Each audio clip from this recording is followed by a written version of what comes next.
Boa noite, meu nome é Vivian Fernanda, sou aluna da Faculdade Santa Emília de Rodar e o tema do meu trabalho é o diagnóstico e tratamento do câncer do colo uterino durante a gestação. Tenho como orientadora a professora doutora Aline Alves Lara. Bom, de acordo com a Organização Mundial de Saúde, o câncer do colo do útero é o quarto tipo de câncer mais frequente em mulheres em geral e o segundo tipo de tumor mais frequente em mulheres que vivem em regiões menos desenvolvidas no mundo.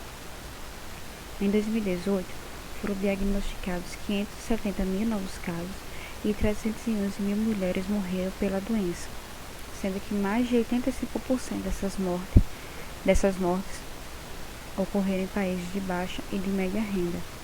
Estima-se que em 2030, essa neoplasia seja responsável pela morte de 474 mil mulheres e que 95% dessas mortes ocorrerão em países de baixa e de média renda. De acordo com o INCA, o Instituto Nacional do Câncer, os tumores mais frequentes no Brasil é o câncer do colo do útero e o câncer de mama, sendo o câncer do colo do útero a quarta causa de morte por câncer em mulheres.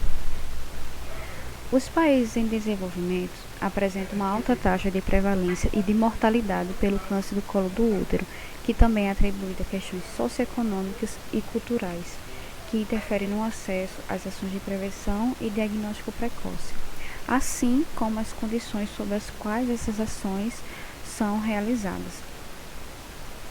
Agora eu vou falar sobre o câncer durante a gestação. O câncer associado à gravidez é definido como aquele que é diagnosticado durante a gestação ou até 12 meses após o parto. O câncer do colo do útero é o tumor mais frequente diagnosticado durante a gestação e sua detecção com o exame Papa Nicolau é o componente essencial do pré-natal, que se configura como um período oportuno para a realização do rastreio. E esses programas de rastreamento reduziram 80% os índices de câncer do colo do útero nos países desenvolvidos. Estima-se que 3% dos casos novos diagnosticados sejam durante a gestação.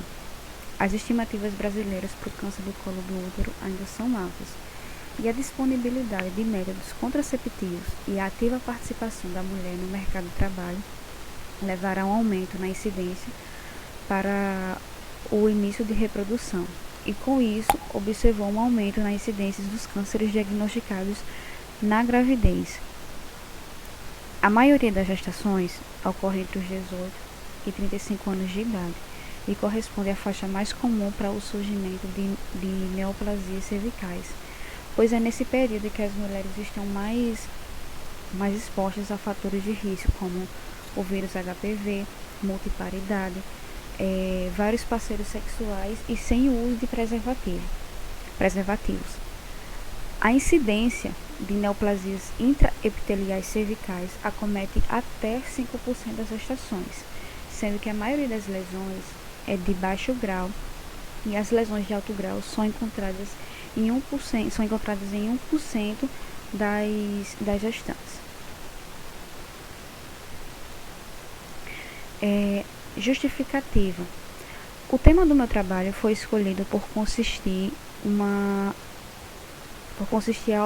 patologia de alta prevalência no Brasil e no mundo. Justifica-se pela frequência de casos que acometem as mulheres, portanto de grande relevância social e política, e o mesmo apresenta grande demanda de referências bibliográficas disponíveis para pesquisa. Pergunta norteadora: quais as dificuldades de tratamento para o câncer do colo do útero em mulheres gestantes? A hipótese a ser confirmada no estudo seria a dificuldade de apresentar os tratamentos compatíveis para cada período gestacional, que implica na vida intrauterina da gestante.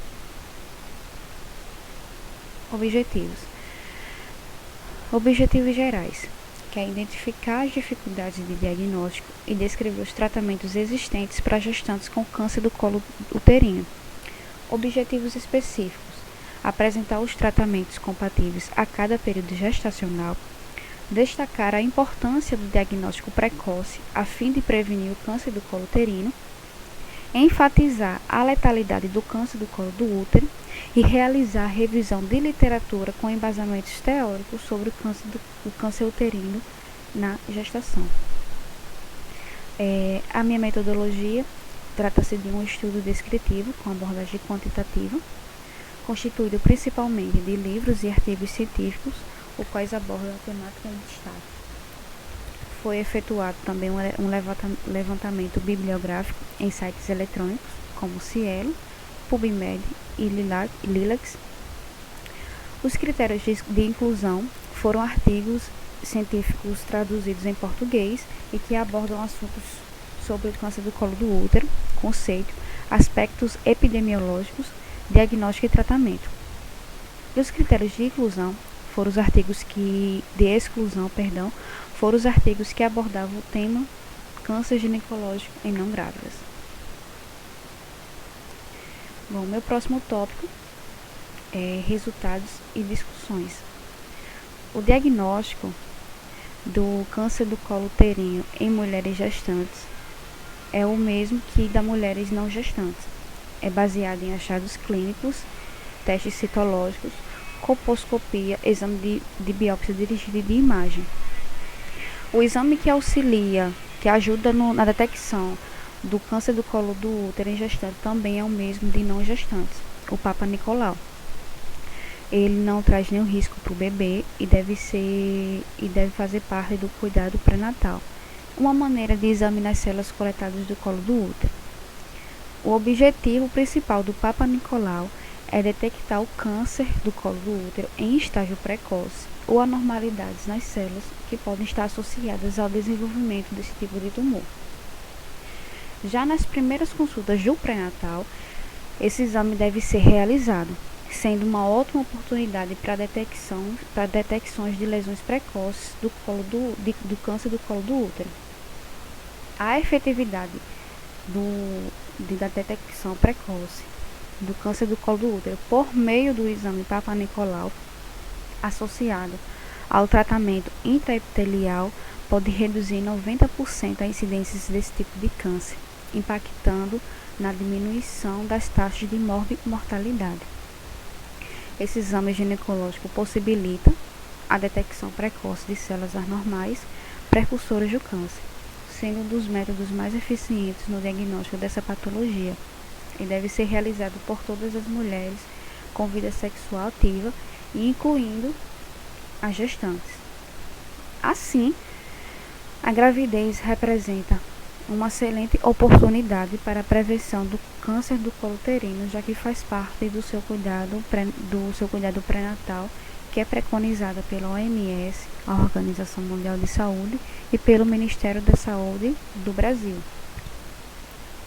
Se 2 exames seguidos de Papa Nicolau forem negativos, a paciente deve retornar à rotina de rastreamento citológico trienal. Se o resultado de algum exame de repetição der positivo ou sugestivo da lesão intraepitelial ou câncer, deve então ser realizada a colposcopia. A coleta deve ser realizada apenas na ectovésia.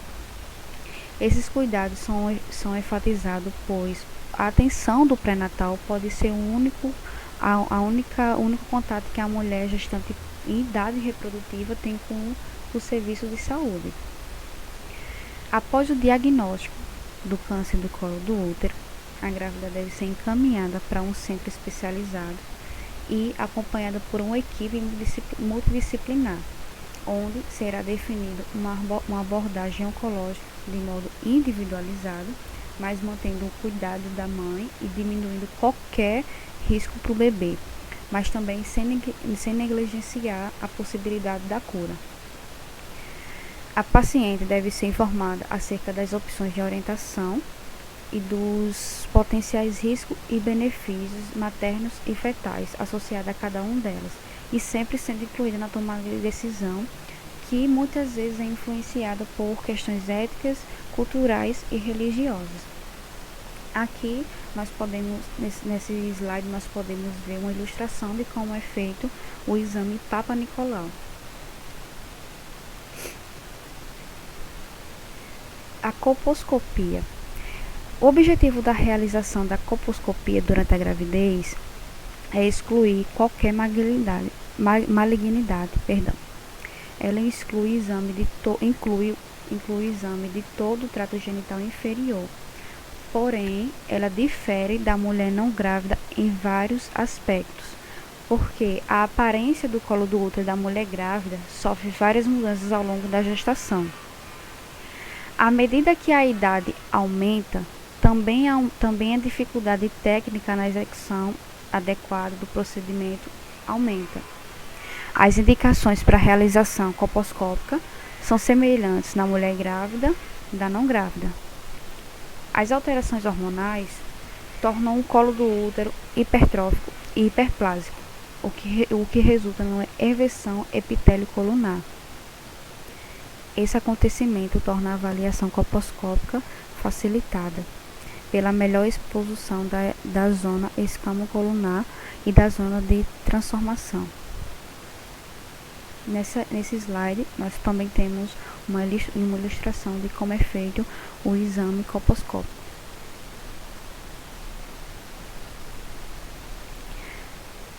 A biópsia. A biópsia ela é a retirada de fragmento pequeno da área suspeita para a realização do exame microscópico. Para se realizar a biópsia, é extraído um fragmento do colo do útero usando um instrumento. E poderá também recolher o material com uma pequena curetagem, raspando o material dentro do canal cervical. A biópsia durante a gestação ela é indicada apenas quando há suspeita colposcópica de progressão para doença invasiva. A sensibilidade e a especificidade da biópsia são de 83,7% e 95,9%. Existe o risco de sangramento em 1 a 3% e complicações como o parto prematuro é raro. Se não houver evidência da invasão, nenhum tratamento deve ser implementado durante a gravidez e toda terapia pode ser adiada até o nascimento. As características colposcópicas do câncer invasor são semelhantes para mulheres grávidas e não grávidas, tais como os vasos anormais, com superfície irregular e padrões complexos. Durante a gestação, o exame visual através do colposcópico não causa dano algum, e se é identificada alguma anormalidade, a biópsia pode ser realizada sem risco ao bem-estar materno e fetal. Também tem a biópsia em cone ou conização, como também é conhecida, que remove partes em forma de cone do colo uterino. Essa técnica é usada para tratar lesões pré-cancerígenas ou tumores que está em estágio inicial. Com exceção da conização, esses procedimentos usam anestesia local, podendo causar sangramentos e dores como cólicas menstruais. A conização é necessária uma anestesia geral ou parcial. Os sintomas de uma gravidez de evolução normalmente podem ser vagos e diversos, e a maioria das queixas são autolimitadas. Na mulher grávida, devido às consultas de vigilância, a detecção precoce da doença é mais comum. No entanto, apesar das manifestações clínicas do câncer do colo do útero na grávida serem as mesmas da mulher não grávida, alguns desses sintomas poderão ser mal interpretados, como estando relacionados com a gravidez em si e não com a doença. Também temos nesse slide uma ilustração de como é feito a biópsia. Bom, eu vou falar agora sobre o tratamento em mulheres gestantes. O tratamento do câncer do colo do útero para mulheres gestantes segue o mesmo padrão para uma mulher não gestante, mas mantendo cuidado para se evitar a quimioterapia durante certo tempo, tentando diminuir o risco para o bebê. A doença ocorrendo durante a gravidez aumenta a dificuldade na tomada do tratamento, sobre qual tratamento ser prescrito, considerando os riscos tanto para a mãe quanto para o bebê. E para a tomada de decisão em relação ao tratamento, é considerado idade gestacional, estadiamento, a dosagem e o tipo da droga. Dentre os tratamentos convencionais, pode ser realizada cirurgia adaptada, incluindo a remoção do tumor, conforme o estágio da doença e com a intenção de preservar a gravidez. A quimioterapia é recomendada no segundo e no terceiro período gestacional. No primeiro trimestre, há maior risco de aborto ou malformação devido aos quimioterápicos. Já a radioterapia é contraindicada, pois pode gerar complicações para o feto em todos os períodos gestacionais. Durante a amamentação, também deve ser interrompido o tratamento, pois a droga pode ser transmitida para o bebê através do leite materno, aumentando o risco de sequela. É necessário tratamento cirúrgico em apenas 0,75 a 2% das mulheres gestantes. A anestesia durante a gravidez é considerada segura e não eleva o risco de anomalias congênitas. Deve ser realizado do primeiro trimestre, eleva ligeiramente o risco de abortamento. Então, dessa forma, o segundo trimestre é considerado o melhor momento para a intervenção cirúrgica, pois o risco de aborto espontâneo é menor. Bom, aqui temos uma tabela com os estadiamentos do câncer do colo do útero. O estadiamento é um sistema que os especialistas utilizam para estabelecer a extensão da disseminação do câncer. O câncer do colo do útero usa o sistema de estadiamento da Federação Internacional de Ginecologia e Obstetrícia, a FIGO, que classifica a doença em 0 a 4, o estágio. No estágio 1, o carcinoma está restrito ao colo uterino. No estágio 1A, carcinoma invasivo que só pode ser diagnosticado por microscopia com profundidade máxima de invasão inferior a 5 mm. Estágio 1A1 corresponde à invasão estromal menor que 3 mm em profundidade. O estágio 1A2 e 1A2 invasão maior ou igual a 3 mm e menor que 5 mm. O estágio 1B, o carcinoma invasivo com profundidade de invasão maior ou igual a 5 mm, mais lesão limitada à cervix uterina. Estágio 1B1 é a invasão maior ou igual a 5 mm de profundidade e menor que 2 cm na maior dimensão. Estágio 1B2 é a invasão maior ou igual a 2 cm e menor que 4. O estágio 1B3 é a invasão maior ou igual a 4 cm. No estágio 2, o carcinoma invade além do útero, mas não se estende ao terço inferior da vagina ou da parede pélvica. No estágio 2A, nesse caso, o envolvimento é ilimitado aos 2/3 superiores da vagina, mas sem envolvimento do parâmetro. Estágio 2A1 é a invasão menor que 4 cm na maior dimensão. E 1A2 é a invasão maior ou igual a 4 cm. No estágio 1B é o envolvimento do parâmetro, mas não da parede pélvica. No estágio 3, o carcinoma acomete o terço inferior da vagina, podendo se estender à parede pélvica, causar hidronefrose ou rim não funcionante, ou envolver os linfonodos pélvicos e ou paraórticos. Estágio 3A. Há o envolvimento do terço inferior da vagina, mas não há extensão da parede pélvica. Estágio 3B. O carcinoma estende-se à parede pélvica, podendo causar hidrofonese ou rim não funcionante, mas é preciso excluir outras causas. No estágio 3C, há envolvimento dos linfonodos pélvicos e ou paraórticos, independente do tamanho do tumor ou de sua extensão. É preciso representação por exame de imagem ou por histopatológico. No estágio 3C1, consiste em metástase apenas para os linfonodos pélvicos. No estágio 3C2, consiste em metástase para linfonodos paraórticos. E no estágio 4, o carcinoma se estendeu para além da pelve, podendo acometer a bexiga ou o reto. E no estágio 4A é a disseminação do tumor para órgãos adjacentes, bexiga e reto, e o estágio 1B é a disseminação para órgãos distantes.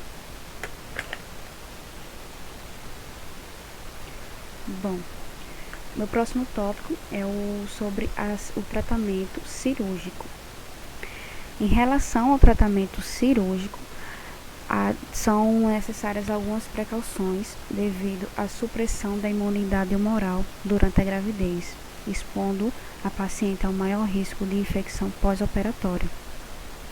O tratamento cirúrgico é necessário em apenas 0,75% a 2 mulheres durante a gravidez. Ela pode ser realizada em qualquer idade gestacional, mas é recomendado que se espere até a 12ª semana, pois o risco de aborto espontâneo diminui. Ainda assim, é preferível a realização da cirurgia no segundo trimestre, pois as alterações anatômicas e fisiológicas no corpo da mãe são relativamente mais brandas, que se torna o período mais seguro para a realização da cirurgia. Estudos apontam evidências sobre a segurança dos procedimentos cirúrgicos e o uso dos anestésicos em mulheres grávidas. Os anestésicos utilizados não são associados à teratogenicidade e nem maior risco de morte materna. As complicações parecem ser maiores nos procedimentos abdominais e pélvicos.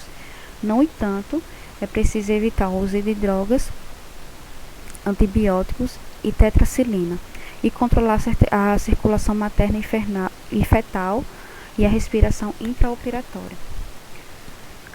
Considerando os potenciais benefícios do tratamento e o risco mínimo para o feto, de acordo com o Colégio Americano de Obstetrícia e Ginecologia, o tratamento cirúrgico, quando indicado, pode ser realizado a qualquer momento durante a gravidez e não deve ser atrasado.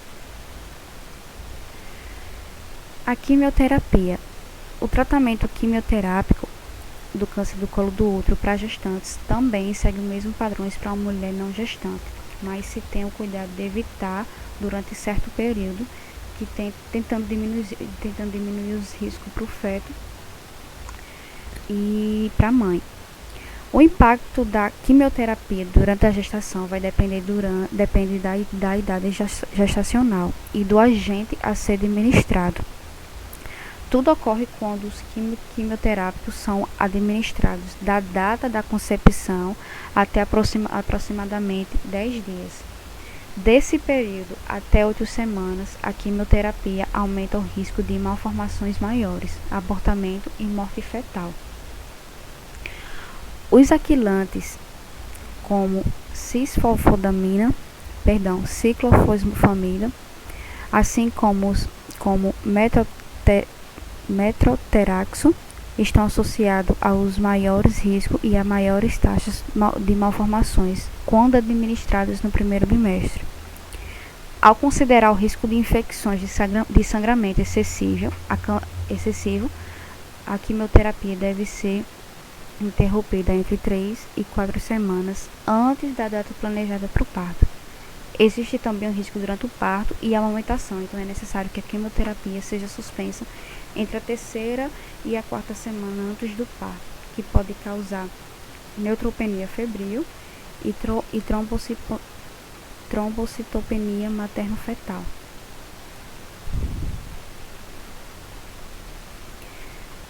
A radioterapia. O efeito adverso da radioterapia ela está associada com a idade gestacional e também ao campo e da dose da radiação. Da data da concepção até aproximadamente 10 dias, da mesma forma que a quimioterapia, também se aplica a lei do tudo ou nada, que durante o primeiro trimestre, o tratamento pela radioterapia pode levar a anomalias congênitas e de 8 a 25 semanas poderia diminuir o quociente de inteligência. Durante o segundo trimestre, pode induzir o desenvolvimento de tumores sólidos e leucemia durante a primeira década de vida.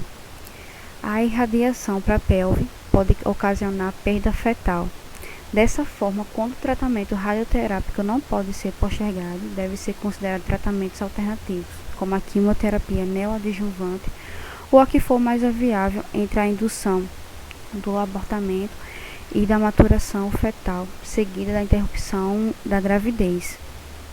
As opções neste caso são interromper a gravidez e prosseguir com o tratamento ou adiar o tratamento até atingir a maturidade fetal.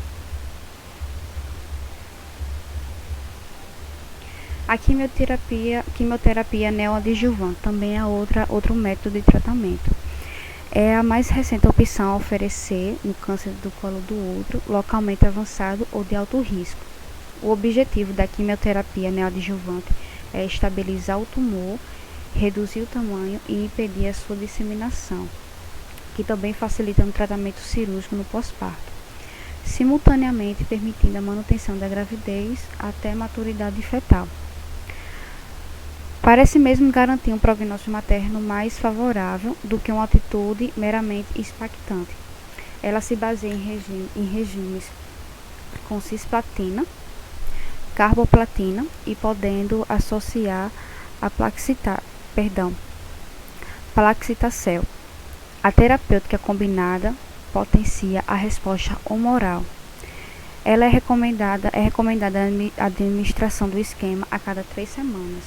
As taxas da resposta do local são comparáveis a doentes não grávidas. Não é recomendado administrar a quimioterapia durante o primeiro trimestre de gestação, pois aumenta o risco de abortamento e de malformações congênitas. Se não puder ser adiada, é aconselhável interromper a gravidez. A partir do segundo trimestre, alguns agentes quimioterápicos relevam-se relativamente seguros e não parece apresentar risco acrescido de consequências negativas fetais relativamente à população geral. A quimioterapia neoadjuvante é uma forma inovadora de abordar o câncer do colo do útero na gravidez. Ela ajuda no controle da doença e permite o atraso do parto em doentes cujos fetos não atingiram o estado de viabilidade. Para além disso, pode também ajudar a reduzir o tamanho do tumor e assim possibilitar a realização de procedimentos populadores de fertilidade, como a traqueotomia. Bom, diante disso vem minha conclusão. Após a execução do trabalho de revisão bibliográfica, podemos perceber que o câncer do colo uterino é atualmente um problema de saúde pública, não apenas no Brasil, mas a nível mundial, por sua alta taxa de mortalidade, principalmente nos países em desenvolvimento, sendo a 4ª causa de morte por mulheres no Brasil, o que valoriza nesse contexto a produção de estudos e discussões em torno do tema, de maneira a contribuir para a mudança de tal situação. A gravidez é uma excelente oportunidade para a detecção de lesões pré-anaplásicas e tumores em estágios iniciais.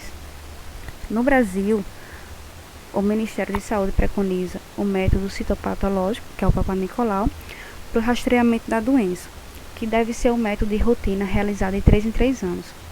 Em gestantes, esse exame é acompanhado no pré-natal.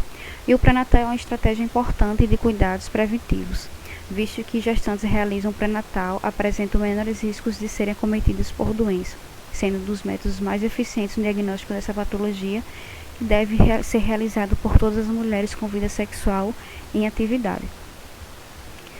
Portanto, levou-se a concluir, através desse estudo, que o câncer do colo do útero é muito comum no Brasil e responsável ainda por um número elevado de mortes entre a população feminina, sendo então de grande importância uma qualidade de diagnóstico através do Papa Nicolau para que possa impactar positivamente a sua qualidade de vida com a detecção precoce do câncer do colo do útero e a redução da mortalidade por essa doença.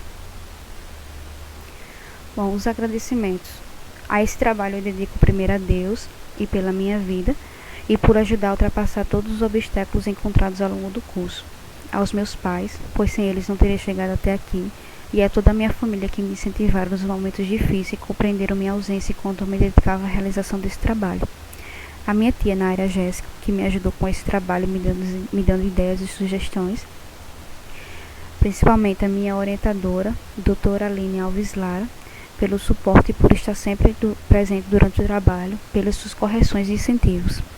E aos professores pelas correções e ensinamentos que permitiram apresentar um melhor desempenho no meu processo de formação profissional. Aqui estão minhas referências. Boa noite.